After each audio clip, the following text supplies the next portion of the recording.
Assalamualaikum warahmatullahi wabarakatuh. Nama saya Fitri Fitasari dari kelas D3B Analis Kesehatan. Nah, sekarang saya akan menjelaskan ANOVA dua arah dengan tanpa pengulangan. Nah, analisis ANOVA dua arah dengan tanpa pengulangan ini bisa dilakukan menggunakan Excel. Pertama, kita lakukan dulu uji hipotesisnya. Uji hipotesisnya H0 diterima dan H1 ditolak jika F hitung lebih kecil dari F tabelnya, dan H1 diterima dan H0 ditolak jika F hitung lebih besar dari F tabelnya. Dalam hal ini, F hitung yang akan dianalisis ada dua, yaitu terhadap variabel pH meter, merek pH meter, dan juga variabel analis. Jadi dalam ANOVA dua arah tanpa pengulangan, kita akan menganalisis F hitung dan F tabel dari dua variabel, yaitu variabel merek pH meter dan juga variabel dari analisisnya. Nah, langsung saja untuk menghitungnya itu kita ke data, kemudian kita klik data analisis. Nah, kita pilih ANOVA two factor without replication, kemudian klik OK. Nah, di sini kita masukkan datanya di input range. Kita klik tanda panah ke atas dan kita blok datanya. Kemudian kita klik tanda panah ke bawah. Di sini labelsnya kita checklist. Kemudian alpha 0,05. Nah, sekarang kita pilih output range-nya dengan mengklik tanda panah ke atas. Dan pilih di bagian sini, bagian kosongnya. Kemudian kita klik tanda panah ke bawah. Setelah itu kita klik OK. Nah, ini dia ANOVA two factor without replication. Nah, di sini kita bisa lihat ada jumlah rata-rata dari varians berdasarkan analisisnya dan berdasarkan pH meternya.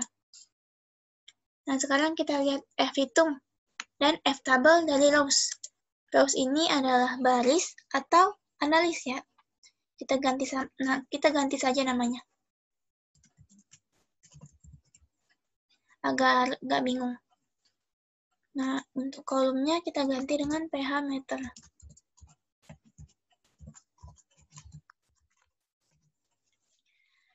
Nah, di sini F hitung dari varians analisnya itu 0,372 dan F tabelnya 18,512. Nah, ini itu F hitungnya lebih kecil daripada F tabelnya ya. Sama juga dengan pH meternya, F hitungnya 2,25 dan F tabelnya 19. Maka F hitung dari pH meter dan lebih kecil dari F tabelnya. Maka untuk analis H0 diterima dan H1 ditolak karena F hitung lebih kecil dari F tabel. Hal ini menandakan tidak ada pengaruhnya pH meter terhadap hasil pengukuran pH-nya, atau tidak ada perbedaan yang signifikan. Kemudian kita lihat di datanya, kok tidak berbeda signifikan padahal angkanya berbeda. Memang ada perbedaannya, hanya saja perbedaannya tidak signifikan. Bukan berarti kalau sama, angkanya juga harus sama semua. Enggak juga karena kita menganalisis berdasarkan varians dan juga standar deviasinya untuk ANOVA. Nah, untuk pH meter, F hitungnya yaitu 2,25 dan F tabelnya itu 19, sehingga H0 diterima dan H1 ditolak karena F hitung lebih kecil daripada F tabel. Maka baik analis dan pH meter ini tidak berbeda signifikan. Di analis bisa kita lihat berbeda tetapi tidak signifikan, dan juga pH meternya berbeda tetapi tidak signifikan. Nah, karena F hitung lebih kecil dari F tabel, atau bisa kita lihat p-value-nya.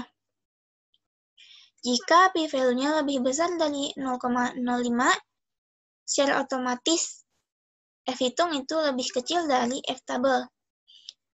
Nah, jika p-value-nya lebih kecil dari 0,05, itu F hitung lebih besar dari F tabel. Nah, sekian dari saya. Kurang lebihnya, saya mohon maaf. Wassalamualaikum warahmatullahi wabarakatuh.